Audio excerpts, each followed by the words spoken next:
여자 주제에 휴게실에서 잠이나 처잔다고? 일어나! 일어나라고!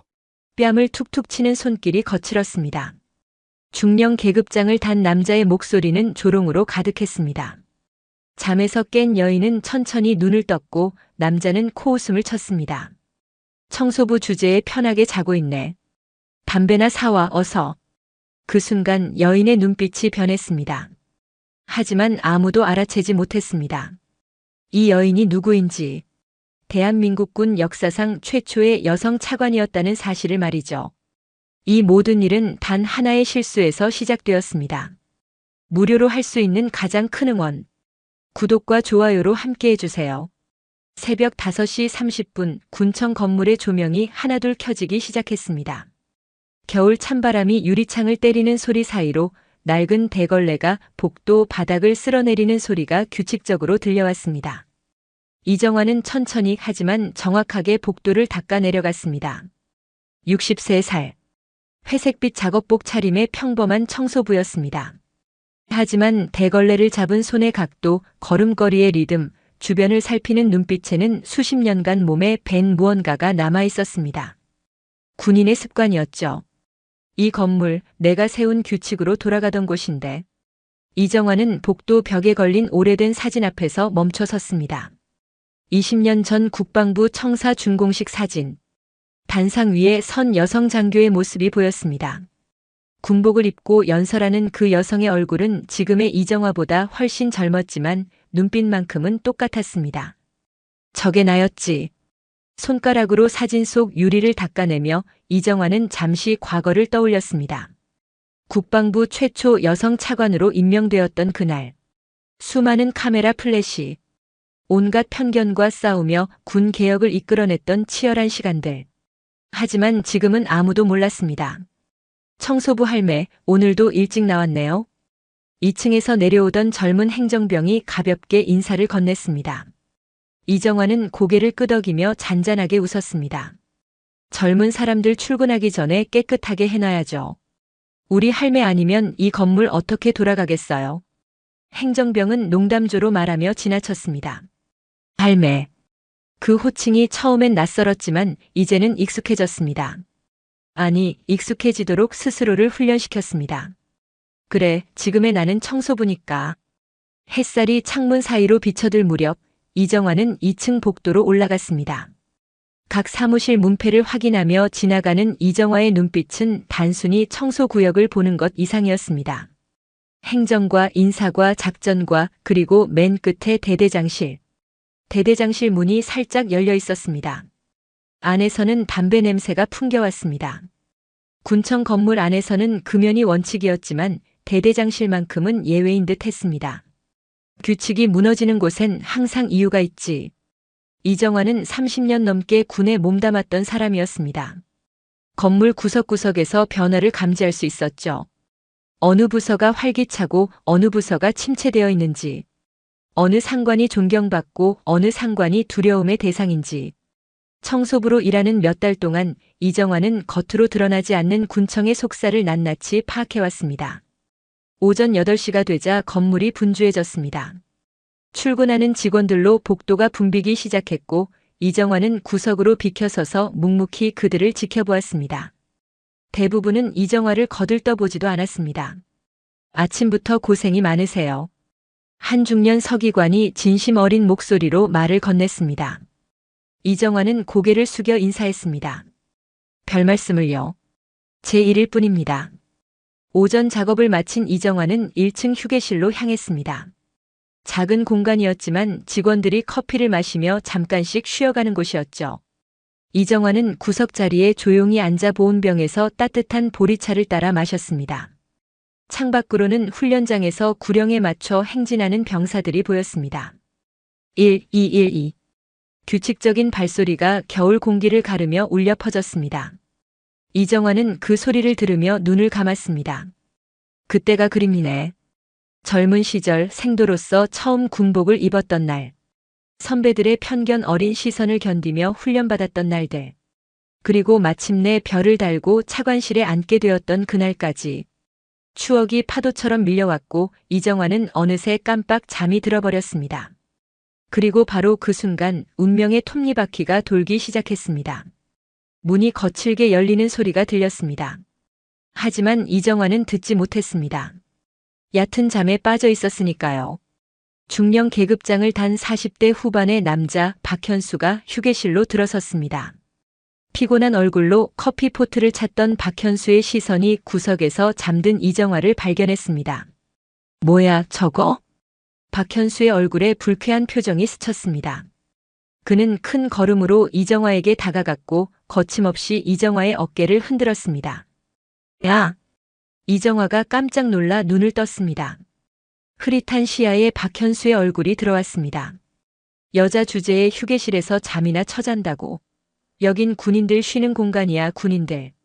박현수는 조롱하듯 웃으며 이정화의 뺨을 툭툭 쳤습니다. 장난처럼 보이지만 그 손길엔 명백한 무시가 담겨 있었습니다. 일어나라고. 청소부 주제에 편하게 자고 있네. 이정화는 천천히 자리에서 일어났습니다. 손이 미세하게 떨렸지만 얼굴은 평온했습니다. 죄송합니다. 제가 잠깐. 됐고. 박현수는 주머니에서 10,000원짜리 지폐 한 장을 꺼내 이정화의 손에 쥐어주었습니다. 담배나 사와. 보루 말야, 보루. 편의점 알지? 이정화는 손에 쥐어진 지폐를 내려다보았습니다. 손가락이 떨렸습니다. 하지만 목소리는 침착했습니다. 무슨 담배를 사오라는 말씀이십니까? 아, 말귀도 못 알아듣네. 담배. 여기 편의점 가서 이걸로 담배 한 보루 사오라고. 박현수는 짜증스럽게 손사래를 쳤습니다. 빨리 다녀와. 점심시간 전에 필요하거든. 여자가 담배도 모르나? 아무거나 사와, 아무거나. 알겠습니다. 이정화는 고개를 숙였습니다. 박현수는 휴게실을 나가며 중얼거렸습니다.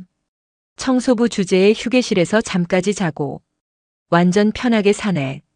문이 닫히고 휴게실에는 다시 정적이 흘렀습니다. 이정화는 손 안에 10,000원짜리를 바라보며 서 있었습니다. 뺨을 맞았던 자리가 아직도 얼얼했습니다. 아니, 육체적 고통이 아니라 다른 무언가가 이정화의 가슴을 짓눌렀습니다. 여자 주제에. 이정화는 작게 중얼거렸습니다. 그 말이 귓가에서 맴돌았습니다. 30년 전 생도 시절에도 들었던 말. 장교로 진급할 때마다 들었던 말. 그리고 차관이 되었을 때조차 뒤에서 속삭여졌던 말. 주제를 몰라서가 아니야. 주제를 너무 잘 알아서 문제지. 이정화는 휴게실을 나와 복도를 천천히 걸었습니다. 청소도구 보관함으로 향하는 발걸음은 무겁지 않았습니다. 오히려 점점 가벼워졌습니다. 보관함 문을 열고 맨 뒤쪽 깊숙한 곳에 숨겨둔 작은 상자를 꺼냈습니다. 상자 안에는 오래된 명함 한 장이 들어 있었습니다. 세월에 바랜 종이었지만 글씨만큼은 또렷했습니다. 전 국방부 차관 이정화. 이정화는 명함을 손가락으로 쓰다듬었습니다. 그리고 입가에 희미한 미소가 번졌습니다. 그 미소는 온화해 보였지만 눈빛만큼은 차가웠습니다. 박현수 중령님. 당신은 지금 막 큰 실수를 하셨어요. 이정화는 명함을 다시 상자에 넣었습니다. 하지만 이번엔 상자를 보관함 깊숙이 넣지 않았습니다. 작업복 안주머니에 조심스럽게 넣었습니다. 심장 가까이에 말이죠. 창밖으로 오후 햇살이 비쳐들었습니다. 훈련장에서는 여전히 구령 소리가 들려왔습니다. 하지만 이정화의 귓가에는 다른 소리가 울리고 있었습니다. 담배나 사와. 여자 주제에. 청소부 주제에. 이정화는 복도 끝을 바라보며 조용히 말했습니다. 좋아요. 담배를 사드릴게요. 하지만 그 대가는. 말을 마치지 않았습니다. 말할 필요가 없었으니까요. 이정화는 다시 대걸레를 들고 복도를 닦기 시작했습니다. 하지만 이번엔 달랐습니다. 단순히 먼지를 닦는 것이 아니었습니다. 복수의 첫 페이지를 여는 중이었습니다. 이정화는 10,000원짜리 지폐를 손에 쥔 채 군청 건물을 나섰습니다. 차가운 겨울바람이 얼굴을 때렸지만 정화는 뺨의 열기가 더 뜨거웠습니다. 심장이 이렇게 빨리 뛰는 건 두려움일까 아니면 기대일까? 정화는 작게 혼잣말을 하며 편의점으로 향했습니다. 군청에서 300m 떨어진 곳 작은 편의점이 있었습니다. 문을 열고 들어서자 따뜻한 공기가 얼굴을 감쌌습니다. 어서 오세요. 젊은 아르바이트생이 인사했습니다. 정화는 담배 진열대 앞으로 갔습니다.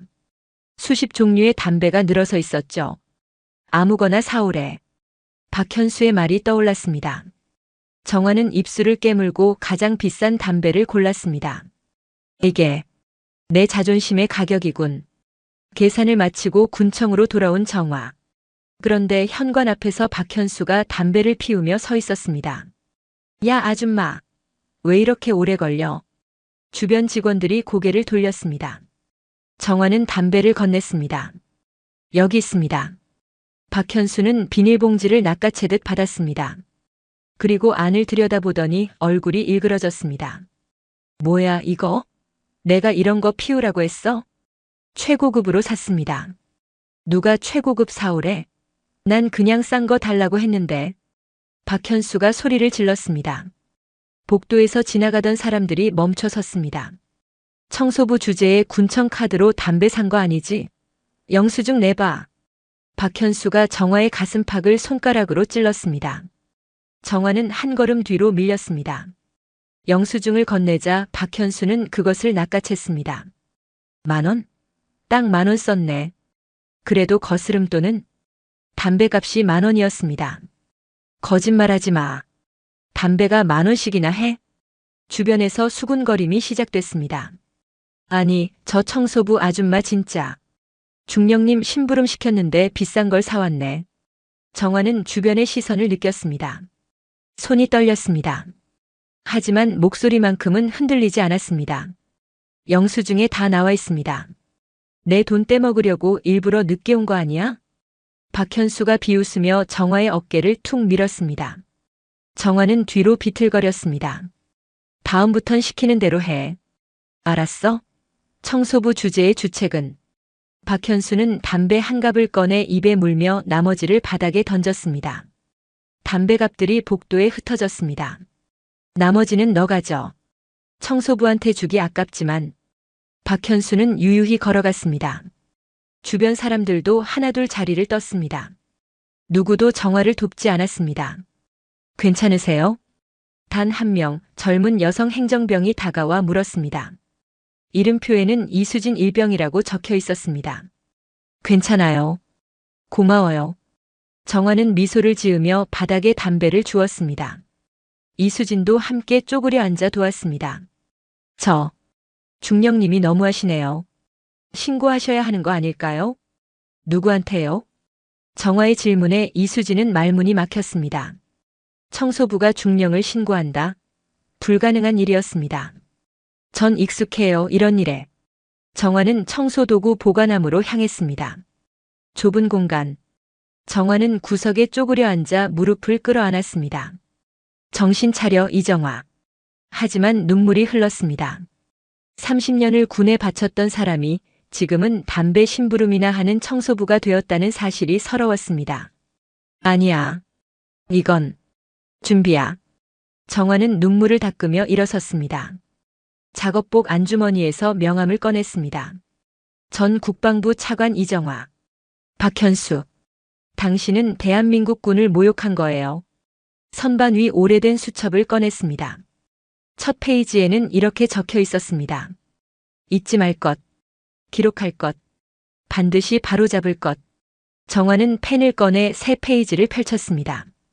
2025년 10월 24일. 박현수 중령. 휴게실 폭언, 신체 접촉, 공개 모욕. 글씨를 쓰는 정화의 손은 더 이상 떨리지 않았습니다. 이제 시작이야. 정화는 수첩을 덮고 밖으로 나왔습니다. 다시 대걸레를 들고 복도를 닦으며 지나가는 사람들을 유심히 관찰했습니다. 군대는 계급으로 움직이지 않아요.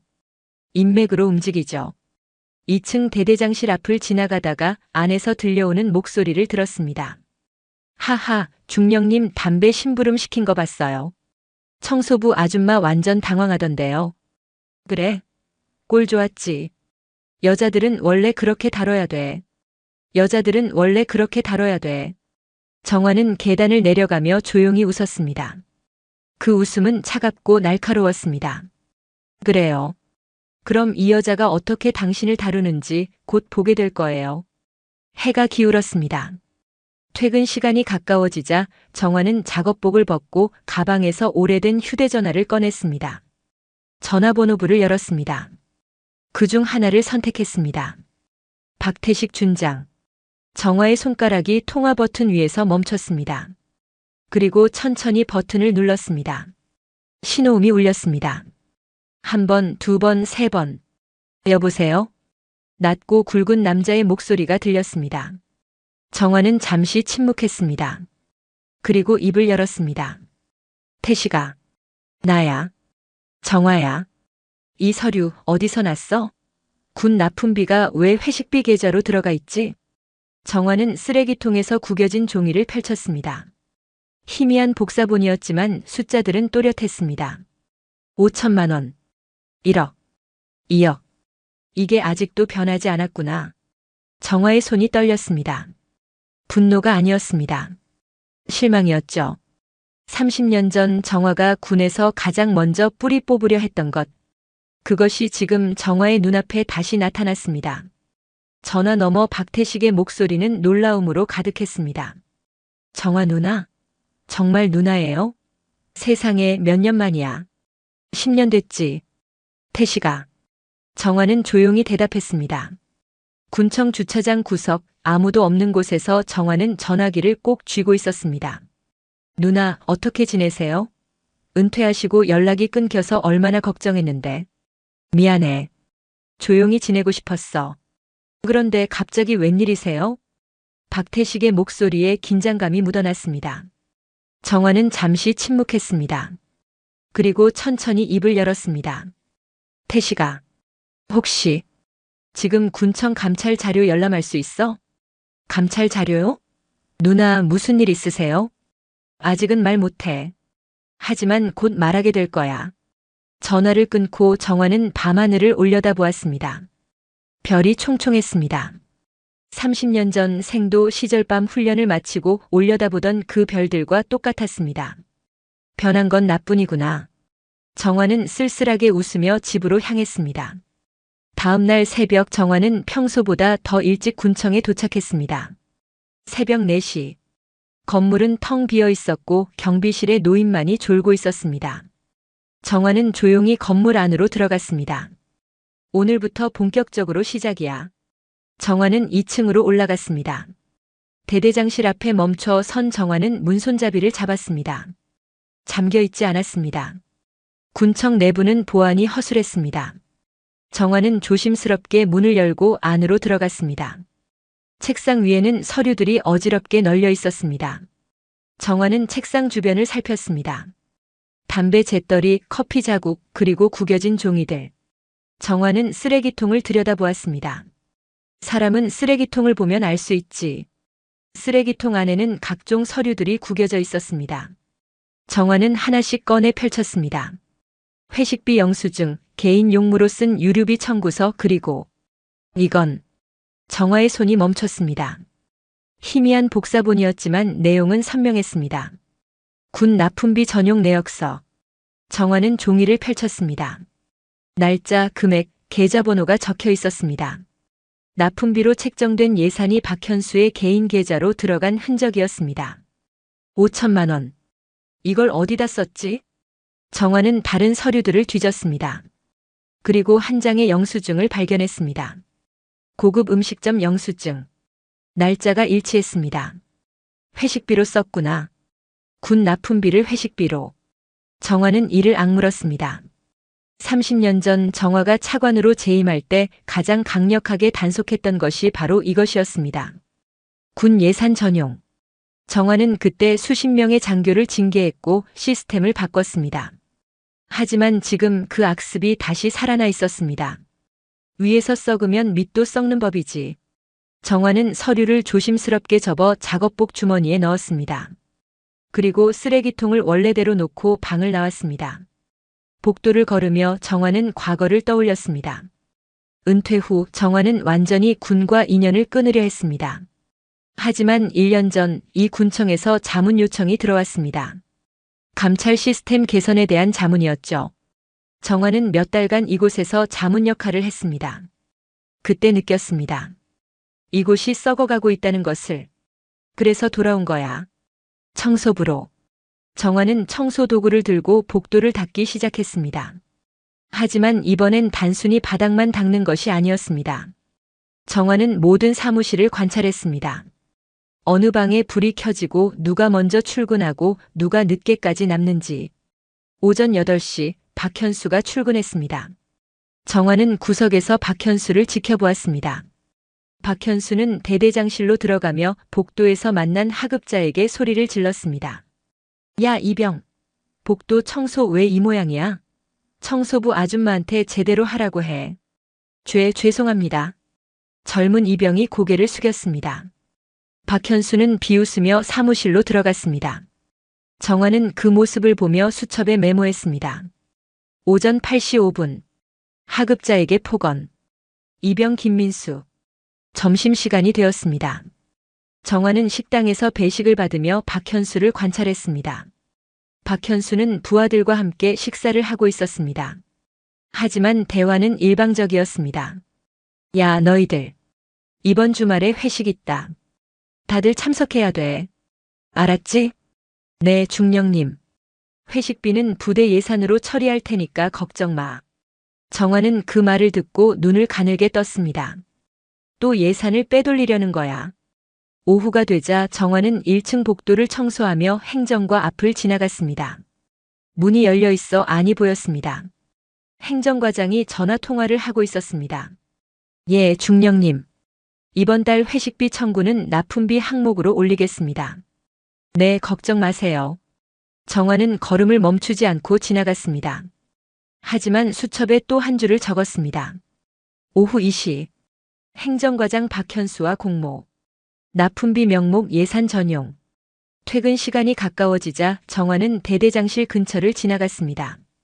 박현수가 부하와 대화하는 소리가 들렸습니다. 이번 납품건은 조용히 처리해. 알겠지? 괜히 감찰팀에 걸리면 귀찮아. 네, 중령님. 서류는 제가 다 처리했습니다. 그래. 수고했어. 회식 때 한턱 낼게. 정화는 그 대화를 듣고 주먹을 꽉 쥐었습니다. 손톱이 손바닥에 파고들었지만 정화는 표정을 바꾸지 않았습니다. 저녁이 되어 모두가 퇴근하고 건물은 다시 조용해졌습니다. 정화는 청소도구 보관함으로 들어갔습니다. 그리고 작업복 주머니에서 종이를 꺼냈습니다. 군 납품비 전용 내역서. 정화는 종이를 펼쳐 자세히 들여다보았습니다. 계좌번호, 금액, 날짜. 모든 것이 명확했습니다. 이 손으로 다시 군을 깨끗하게 만들겠어. 정화는 수첩을 펼쳤습니다. 오늘 하루 동안 기록한 내용들이 빼곡했습니다. 폭언, 예산 전용, 공모, 협박. 박현수의 죄목이 하나씩 쌓여가고 있었습니다. 하지만 이것만으론 부족해.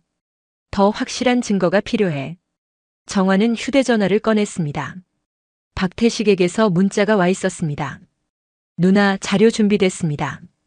내일 만날까요? 정화는 미소 지으며 답장을 보냈습니다. 고마워. 내일 오전에 만나자. 전화를 내려놓고 정화는 창밖을 바라보았습니다. 밤하늘에는 별이 총총했습니다. 정화는 별을 보며 중얼거렸습니다. 박현수, 당신은 지금 무덤을 파고 있어요. 아직 모르겠지만. 정화는 수첩을 덮고 가방에 넣었습니다. 그리고 보관함을 나와 건물 밖으로 향했습니다. 차가운 밤 공기가 얼굴을 스쳤지만 정화의 마음은 뜨거웠습니다. 이제 본격적으로 시작이야. 당신의 종말이. 청소부 아줌마한테서 담배 냄새 나던데? 완전 쓰레기잖아. 군청 식당에서 박현수의 목소리가 울려 퍼졌습니다. 부하 장교들이 웃음을 터뜨렸고 식당 구석에서 배식을 받던 정화의 손이 멈췄습니다. 그래, 좋아. 내 입으로 너를 무너뜨리게 해줄게. 정화는 조용히 웃었습니다. 그 웃음 뒤에는 오늘 아침 받은 결정적 증거가 있었습니다. 박현수 비자금 계좌 내역. 그것이 지금 정화의 손 안에 있었습니다. 그날 아침은 평소와 달랐습니다. 정화가 새벽 5시에 군청에 도착했을 때 청소도구 보관함 문 앞에 작은 봉투 하나가 놓여 있었습니다. 테이프로 붙어 있는 봉투. 정화는 주변을 살피고 조심스럽게 봉투를 떼어냈습니다. 태식이가 보낸 거야. 보관함 안으로 들어간 정화는 문을 잠그고 봉투를 열었습니다. 안에는 여러 장의 서류가 들어 있었습니다. 첫 장을 꺼내자 정화의 눈이 커졌습니다. 박현수 중령 비자금 계좌 내역. 정화는 흔들리는 손으로 서류를 펼쳤습니다. 계좌번호, 입금 내역, 날짜가 빼곡히 적혀 있었습니다. 최근 3년간의 거래 내역이었습니다. 정화는 숫자들을 하나하나 확인했습니다. 5천만 원, 8천만 원, 1억 2천. 손가락이 떨렸습니다. 분노 때문이 아니었습니다. 슬픔이었죠. 군을 위해 헌신해야 할 장교가 군을 좀먹고 있었습니다. 역시 이놈이었군. 두 번째 서류는 더 충격적이었습니다. 납품업체와의 비리 내역이었습니다. 박현수가 특정 업체로부터 리베이트를 받은 증거였죠. 금액만 해도 3억이 넘었습니다. 3억. 이 돈으로 뭘 했을까? 세 번째 서류를 보는 순간 정화는 입술을 깨물었습니다. 고급 클럽 영수증, 골프장 이용 내역, 명품 구매 기록. 모두 박현수의 개인 카드로 결제된 것들이었습니다. 군인이 이래도 되는 거야? 정화는 서류를 가슴에 꼭 안았습니다. 30년 전 차관 시절의 기억이 떠올랐습니다. 정화가 가장 먼저 척결하려 했던 것이 바로 이런 비리였습니다. 수많은 장교들을 조사하고 징계하고 시스템을 바꿨습니다.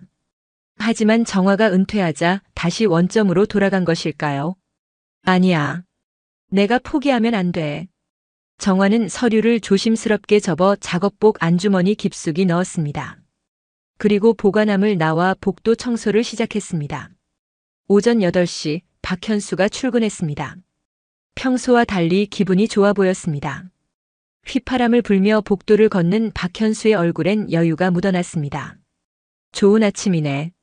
날씨도 좋고. 박현수는 지나가는 부하들에게 가볍게 인사했습니다. 하지만 청소하던 정화는 거들떠보지도 않았습니다. 정화는 그저 대걸레로 바닥을 닦았습니다. 청소부 아줌마는 오늘도 열심히네. 박현수가 지나가며 던진 말이었습니다. 조롱의 의미가 담긴 말이었죠. 정화는 대답하지 않았습니다. 다만 박현수의 뒷모습을 조용히 지켜볼 뿐이었습니다. 곧 알게 될 거예요. 누가 진짜 주인인지. 오전 회의가 있었습니다. 정화는 회의실 밖 복도를 청소하며 안의 대화를 들었습니다. 문이 살짝 열려 있었기 때문입니다. 중령님, 이번 납품건은 어떻게 진행할까요? 예전처럼 해. 비업체로 하고 서류는 깔끔하게 정리해. 네, 알겠습니다. 그런데 혹시 감찰에 걸리면? 걱정 마. 내가 다 처리해놨어. 위에 사람들한테도 인사 다 했고. 정화는 걸레질을 멈추고 귀를 기울였습니다. 그럼 리베이트는? 당연히 챙겨야지. 이번엔 5천 정도 될 거야. 5천만 원이요? 그래. 너도 목 챙겨줄 테니까 걱정 마. 회의실 안에서 웃음소리가 터졌습니다. 정화는 복도를 천천히 걸으며 수첩에 메모했습니다.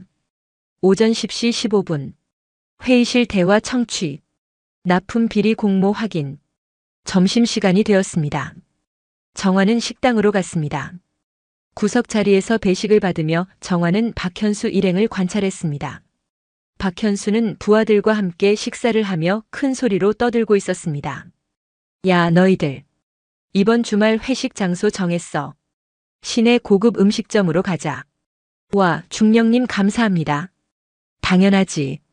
너희들 고생했는데 제대로 대접해야지. 부하들이 환호했습니다. 하지만 정화는 그 뒤에 숨은 진실을 알고 있었습니다. 회식비는 군 예산에서 나올 것이고 그 예산은 납품비 명목으로 빼돌려진 돈이었습니다. 이번엔 1인당 20만 원 정도 쓸 거야. 제대로 먹고 마시자고. 중령님 최고십니다. 그때 박현수의 시선이 정화에게 향했습니다. 정화는 조용히 배식을 받고 있었습니다. 박현수는 부하들에게 말했습니다. 야, 저기 청소부 아줌마 보이지? 얼마 전에 담배 심부름 시켰는데 말이야. 아, 그 이야기 들었습니다. 청소부 아줌마한테서 담배 냄새 나던데? 완전 쓰레기잖아. 부하들이 웃음을 터뜨렸습니다. 정화는 배식을 받던 손을 잠시 멈췄습니다. 하지만 표정은 변하지 않았습니다. 그저 조용히 자리로 돌아갔을 뿐입니다. 여자가 담배를 피우면 안 되는 건가? 요즘 시대에? 그게 아니라 청소부 주제에 말이야. 품위가 없잖아. 박현수의 말에 주변 사람들이 고개를 끄덕였습니다. 정화는 구석 자리에 앉아 밥을 먹었습니다. 하지만 밥맛이 없었습니다. 화가 나서가 아니었습니다. 안타까웠습니다. 저 사람들은 모르겠지. 진짜 품위가 뭔지. 정화는 식사를 마치고 식당을 나왔습니다. 복도를 걸으며 정화는 작업복 주머니 속 서류를 만졌습니다. 그 서류가 주는 무게감이 느껴졌습니다. 이제 내 입으로 너를 무너뜨리게 해줄게. 오후가 되자 정화는 박태식에게 문자를 보냈습니다. 고마워. 서류 잘 받았어. 곧 답장이 왔습니다. 누나 조심하세요. 박현수는 위험한 사람입니다. 정화는 미소 지으며 답장했습니다. 걱정 마. 난 더 위험한 사람이야. 퇴근 시간이 되었습니다. 정화는 청소 도구를 정리하며 오늘 하루를 정리했습니다. 수첩에는 새로운 내용들이 빼곡히 적혀 있었습니다. 그리고 작업복 주머니 속에는 결정적 증거가 들어 있었습니다. 이제 마지막 퍼즐 조각만 남았어. 정화는 보관함을 나와 건물 밖으로 향했습니다. 석양이 지고 있었습니다. 붉은 노을이 하늘을 물들이고 있었죠. 정화는 그 노을을 보며 중얼거렸습니다. 박현수, 당신의 마지막 노을이 다가오고 있어요. 주차장으로 가던 정화는 문득 멈춰 섰습니다. 저 멀리 박현수가 고급 승용차에 타는 모습이 보였습니다. 군용 차량이 아니었습니다. 개인 차량이었죠. 하지만 그 차는 최신형 수입차였습니다. 중령 월급으로 저런 차를 살 수 있을까? 정화는 차량 번호를 수첩에 적었습니다. 그리고 다시 걷기 시작했습니다. 집으로 돌아온 정화는 서류들을 펼쳐놓고 자세히 검토했습니다. 계좌 내역, 거래 기록, 영수증들. 모든 것이 맞아떨어졌습니다. 퍼즐이 완성되어 가고 있었습니다. 이제 시작이야. 진짜 싸움은 이제부터야. 정화는 서류를 정리해 봉투에 넣었습니다. 그리고 책상 서랍 깊숙이 숨겨 놓았습니다. 하지만 한 장의 서류는 따로 보관했습니다. 가장 결정적인 증거. 박현수의 비자금 계좌 내역이었습니다. 이걸로 끝장을 볼 거야. 밤이 깊어갔습니다. 정화는 창밖을 바라보며 서 있었습니다. 멀리 군청 건물의 불빛이 보였습니다. 정화는 그 불빛을 보며 결심을 굳혔습니다. 내일부터는 진짜 복수가 시작된다. 청소부, 내가 누군지 알아? 이 부대에서 나 모르면 간첩이야. 너 같은 거 한마디면 잘릴 줄 알아? 만취한 박현수가 비틀거리며 다가왔습니다. 빗속에서 쓰레기를 줍던 정화의 앞을 가로막고 박현수는 정화의 어깨를 거칠게 밀었습니다. 내 세상에서 청소부 따위가 설치냐? 정화의 몸이 뒤로 밀렸습니다. 균형을 잃고 쓰레기통에 쓰러졌습니다. 주변 사람들이 웃음을 터뜨렸습니다. 하지만 정화는 그 순간 깨달았습니다. 이제 돌이킬 수 없다는 것을, 그리고 돌아가고 싶지도 않다는 것을. 그날 저녁 폭우가 쏟아졌습니다.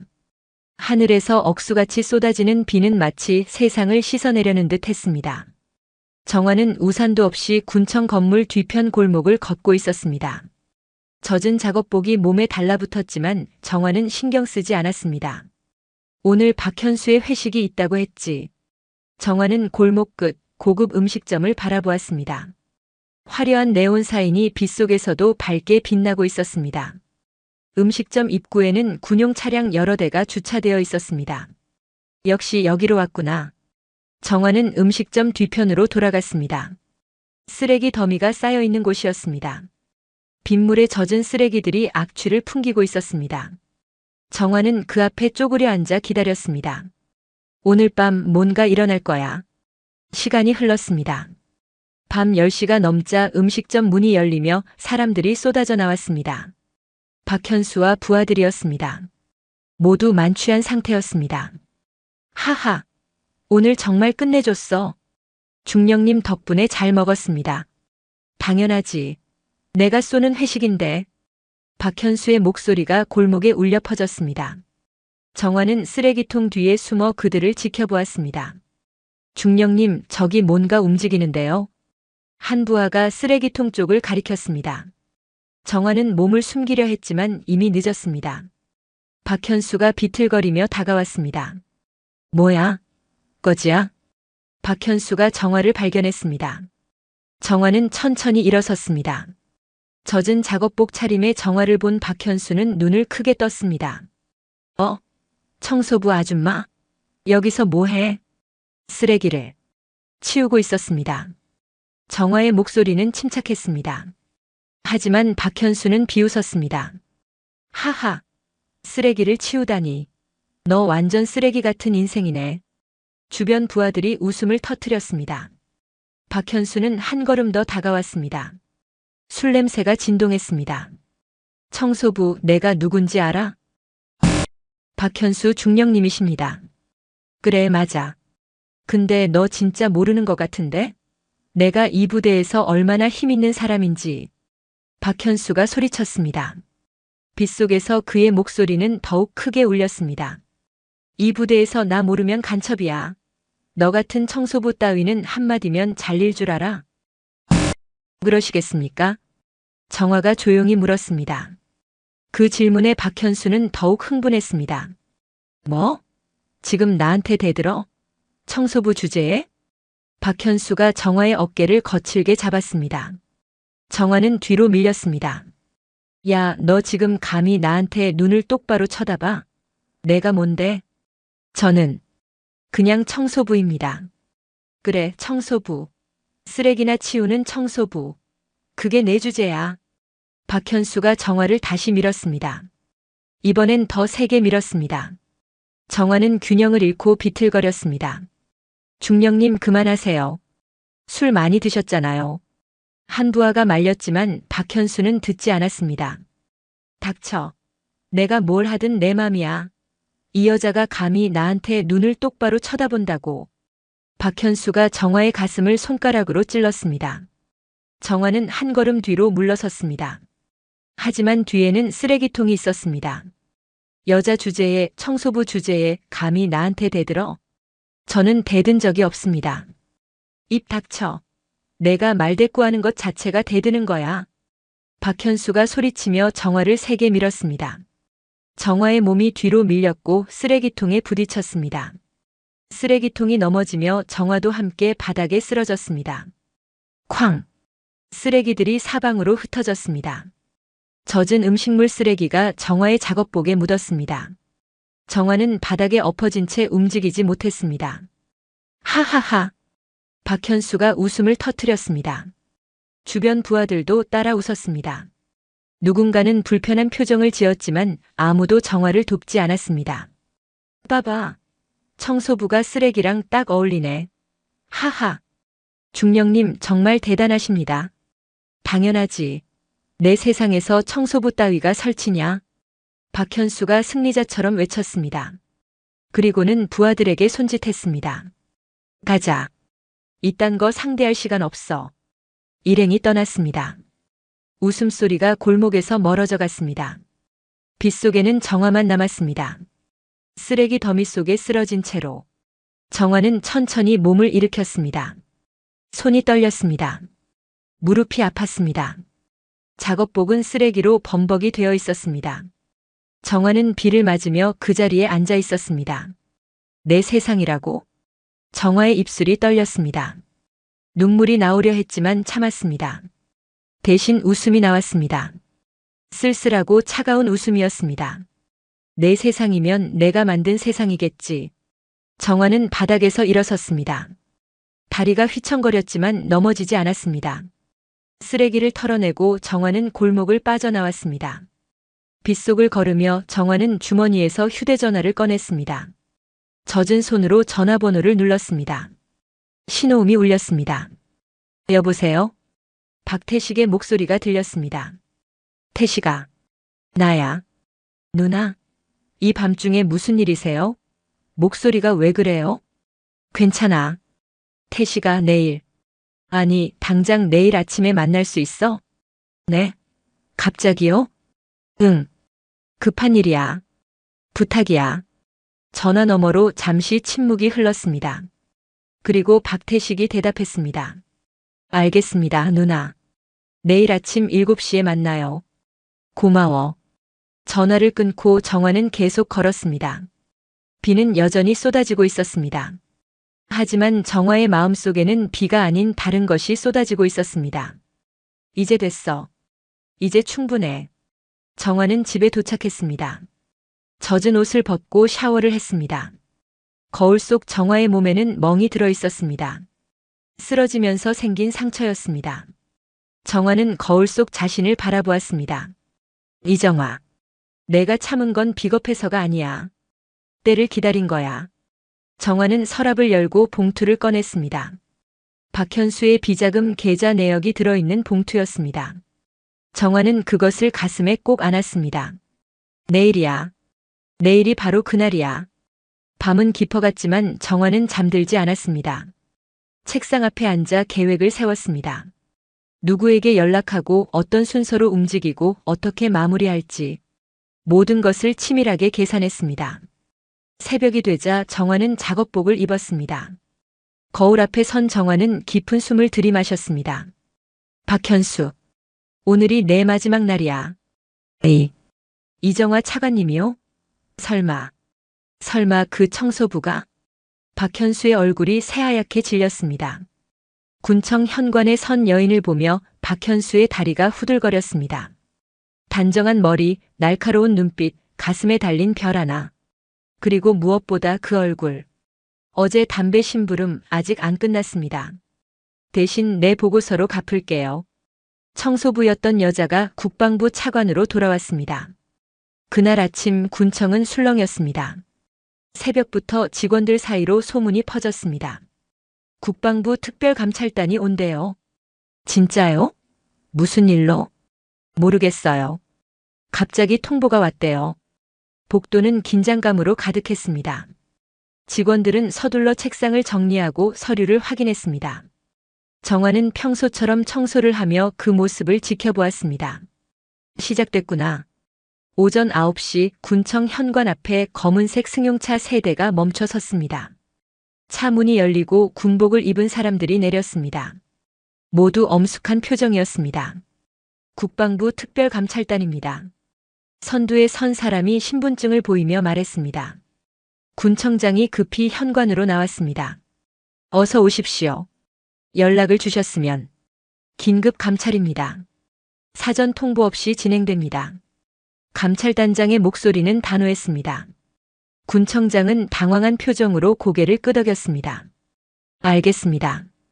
협조하겠습니다. 직원들이 현관 쪽을 바라보며 수군거렸습니다. 정화도 복도 끝에서 그 모습을 지켜보고 있었습니다. 그때 마지막 차량에서 한 사람이 내렸습니다. 군복을 입은 여성이었습니다. 키는 크지 않았지만 걸음걸이엔 위엄이 배어 있었습니다.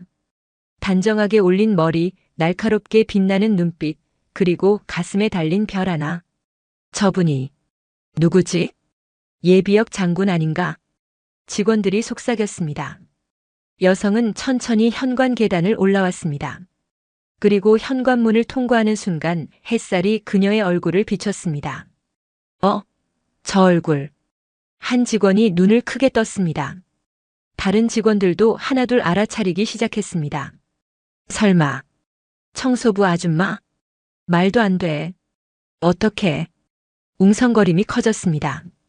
정화는 복도를 따라 천천히 걸어왔습니다. 작업복이 아닌 군복을 입은 채로 모든 시선이 정화에게 집중됐습니다. 여러분, 정화가 입을 열었습니다. 목소리는 차분했지만 무게가 실려 있었습니다. 저는 예비역 국방부 차관 이정화입니다. 특별감찰을 위해 이곳에 왔습니다. 순간 현관은 정적에 휩싸였습니다. 누군가의 숨소리만 들릴 뿐이었습니다. 정화는 계속 말을 이었습니다. 지난 몇 달간 저는 이곳에서 청소부로 일했습니다. 그리고 많은 것을 보았습니다. 정화의 시선이 복도 끝을 향했습니다. 거기 대대장실 문이 열리며 박현수가 나왔습니다.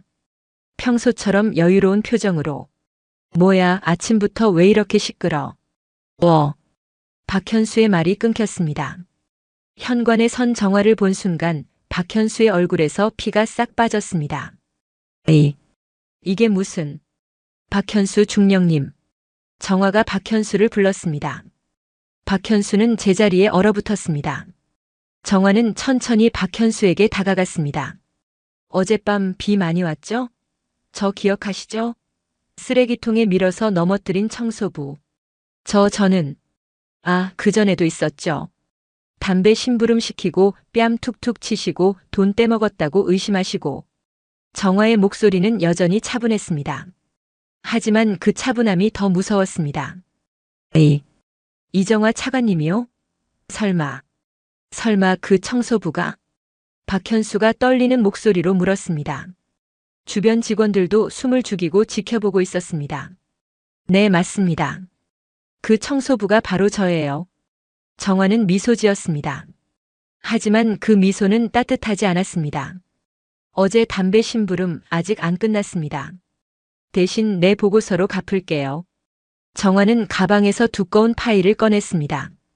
그리고 박현수 앞에 내밀었습니다. 박현수 중령. 군 납품비 횡령, 비자금 조성, 리베이트 수수, 부하 폭언, 성희롱. 총 13건의 비리가 확인됐습니다.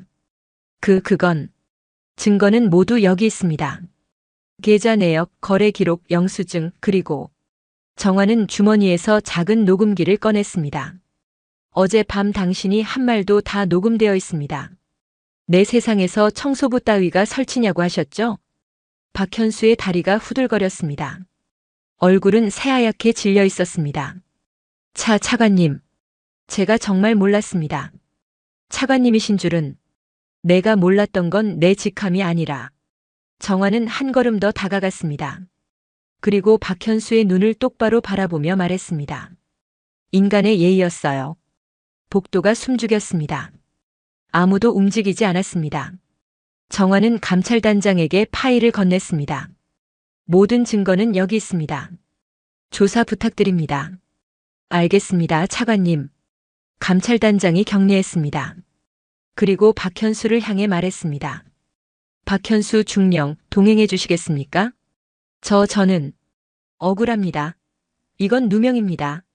박현수가 소리쳤습니다. 하지만 감찰단원들이 다가와 박현수를 에워쌌습니다. 조사에 협조하십시오. 박현수는 무릎이 꺾였습니다. 주저앉으며 박현수는 정화를 올려다보았습니다.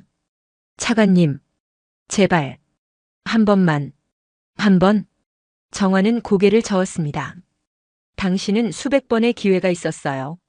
매일 아침 복도에서 저를 지나칠 때마다 사람답게 대할 기회가 있었어요. 정화는 돌아섰습니다. 그리고 군청장을 바라보았습니다. 군청장님, 회의실을 빌려주시겠습니까? 감찰 보고를 해야 합니다. 예. 당연히 협조하겠습니다. 군청장이 급히 대답했습니다. 그리고 정화에게 격려했습니다. 전 국방부 차관 이정화님께 경의를 표합니다. 그 순간 복도에 있던 모든 군인들이 일제히 격려했습니다. 정화는 그들을 바라보며 천천히 경례로 화답했습니다. 박현수는 감찰 단원들에게 이끌려 나갔습니다. 비틀거리는 발걸음, 고개를 숙인 모습, 어제의 그 위풍당당함은 온데간데 없었습니다. 정화는 창밖을 바라보았습니다. 햇살이 밝게 빛나고 있었습니다. 이제 시작이야. 진짜 청소는 이제부터야. 제가 몰랐습니다. 차관님이신 줄은. 정말 몰랐다고요. 박현수가 무릎을 꿇으며 울부짖었습니다. 하지만 회의실 스크린에는 그의 죄목이 하나씩 드러나고 있었습니다. 횡령, 폭언, 성희롱, 협박. 내가 몰랐던 건. 정화가 천천히 입을 열었습니다. 회의실이 숨을 죽였습니다. 내 직함이 아니라 인간의 예의였어요. 그날 군청 대회의실에서 진실의 재판이 시작되었습니다. 군청 대회의실은 사람들로 가득 찼습니다. 감찰단, 군청 고위 관계자들, 그리고 증인으로 소환된 직원들까지 모두가 긴장한 표정으로 앞을 바라보고 있었습니다. 회의실 앞에는 정화가 서 있었습니다. 군복을 입은 정화의 모습은 위엄이 넘쳤습니다. 옆에는 프로젝터가 설치되어 있었고 책상 위에는 두꺼운 서류 뭉치가 놓여 있었습니다. 시작하겠습니다. 정화의 목소리가 회의실을 채웠습니다. 리모컨을 누르자 스크린에 첫 번째 자료가 떴습니다. 박현수 중령 비자금 계좌 내역. 지난 3년간 박현수 중령은 군 납품비를 개인 계좌로 빼돌렸습니다. 총액은 3억 7천만 원입니다. 숫자가 스크린에 나타났습니다. 회의실에서 탄식이 흘러나왔습니다.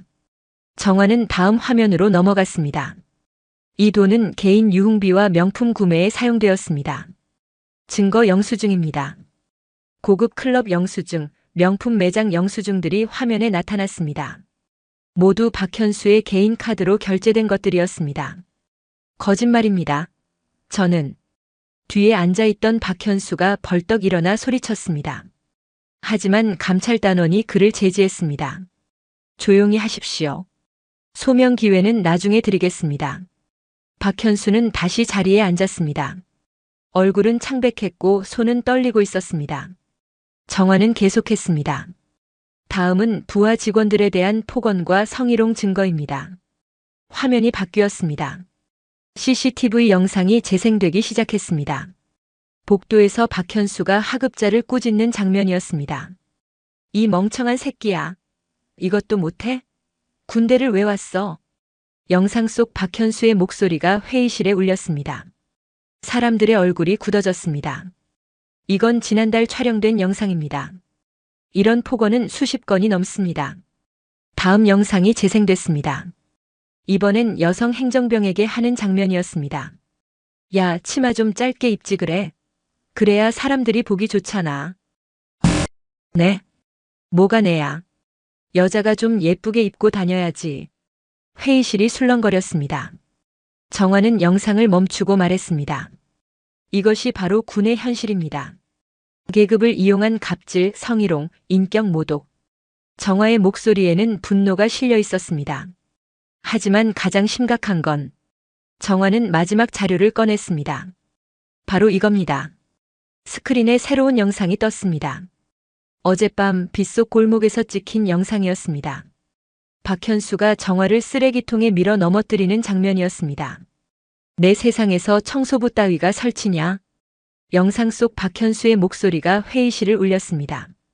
사람들이 숨을 죽였습니다. 정화가 쓰레기 더미에 쓰러지는 모습이 화면에 그대로 나타났습니다. 이 영상은 어젯밤 촬영됐습니다. 제가 직접 당한 일입니다. 정화의 목소리는 떨리지 않았습니다. 하지만 회의실의 분위기는 무겁게 가라앉았습니다. 저는 술을 마셔서 정신이 없었습니다. 박현수가 떨리는 목소리로 변명했습니다. 하지만 정화는 고개를 저었습니다. 술이 문제가 아닙니다. 당신의 본성이 문제예요. 정화는 박현수를 똑바로 바라보았습니다. 당신은 매일 아침 저를 지나쳤습니다. 복도에서, 휴게실에서, 식당에서. 그때마다 저를 무시하고 조롱하고 모욕했죠. 차관님, 정말 죄송합니다. 죄송하다고요? 정화의 목소리가 높아졌습니다. 당신이 미안해해야 할 사람은 저만이 아닙니다. 당신 밑에서 고통받았던 모든 부하들, 당신의 갑질을 참아야 했던 모든 사람들에게 미안해해야 해요. 회의실이 정적에 휩싸였습니다. 정화의 목소리는 울림이 있었습니다. 군대는 계급으로 움직이는 곳이 아닙니다. 존중으로 움직이는 곳입니다. 하지만 당신 같은 사람들이 군을 망치고 있어요. 박현수는 자리에서 일어나 무릎을 꿇었습니다. 눈물이 흘러내렸습니다. 제가 몰랐습니다. 차관님이신 줄은 정말 몰랐다고요. 내가 몰랐던 건 정화는 천천히 박현수에게 다가갔습니다. 내 직함이 아니라 인간의 예의였어요. 그 말이 회의실을 울렸습니다. 박현수는 고개를 들지 못했습니다. 눈물만 바닥에 떨어질 뿐이었습니다. 차관님이든 청소부든 사람은 존중받아야 합니다. 그게 바로 군인의 기본입니다. 정화는 회의실을 둘러보았습니다. 여러분, 우리는 이 사건을 계기로 변해야 합니다. 더 이상 계급이 사람을 짓밟는 일이 없어야 합니다. 침묵이 흘렀습니다. 긴 침묵 끝에 군청장이 자리에서 일어났습니다. 그리고 정화를 향해 격려했습니다. 전 국방부 차관 이정환님께 경의를 표합니다. 그 순간 회의실에 있던 모든 사람들이 일어났습니다. 일제히 격려했습니다. 박현수를 제외한 모든 사람들이 정화를 향해 고개를 숙였습니다. 정화는 그들을 바라보며 경례로 답했습니다. 눈가에 눈물이 맺혔지만 정화는 흘리지 않았습니다. 감사합니다. 함께 더 나은 군을 만들어 갑시다. 회의가 끝나고 박현수는 감찰단에 넘겨졌습니다.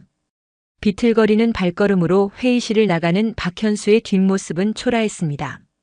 정화는 창밖을 바라보았습니다. 햇살이 따스하게 비치고 있었습니다. 이제 끝이 보여. 하지만 진짜 시작은 지금부터야. 차관님, 왜 계속 청소를 하시는 거예요? 젊은 병사가 조심스럽게 물었습니다. 대걸레를 든 정화를 보며 병사는 이해할 수 없다는 표정을 지었습니다. 군대는 말이야. 정화는 미소 지으며 대답했습니다. 계급보다 양심이 깨끗해야 굴러가거든. 창밖으로 아침 햇살이 비쳐들었습니다. 그 빛 속에서 정화의 눈에 눈물이 맺혔습니다. 그 눈물은 회한이 아니었습니다. 세상을 바로 세운 사람의 자랑스러운 눈물이었습니다. 사흘이 지났습니다. 박현수 사건은 군 전체로 확산됐습니다.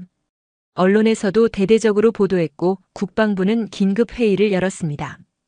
군청은 감찰단의 조사를 받았고 여러 비리가 추가로 드러났습니다. 정화는 그 며칠 동안 감찰 업무를 도왔습니다. 서류를 검토하고 증인들을 조사하고 보고서를 작성했습니다. 차관 시절의 정화가 돌아온 것 같았습니다. 날카롭고 정확하고 단호한 모습으로. 하지만 사흘째 되는 날 아침 정화는 다시 작업복을 입었습니다. 군청 직원들은 놀란 표정으로 정화를 바라보았습니다. 차관님, 왜 청소복을? 한 직원이 물었습니다.